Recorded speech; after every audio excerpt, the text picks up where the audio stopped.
अस्सलाम वालेकुम। मैं अपनी दादों के पास आया हूँ और आगे मेरा बाबा जा रहा है, वो अपनी मामा के पास आया है। चलो ख्याल अच्छे ख्याल जोर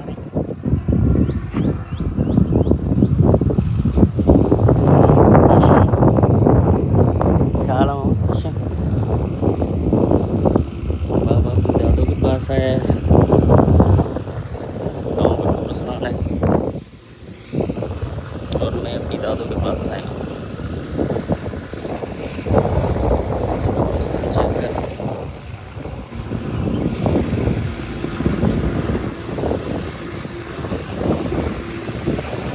डायरेक्टर चल रहा है,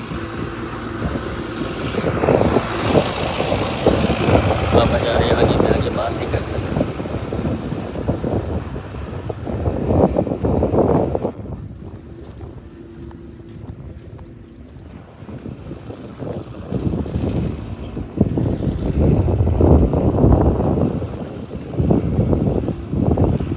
वो आएगा इस तरफ।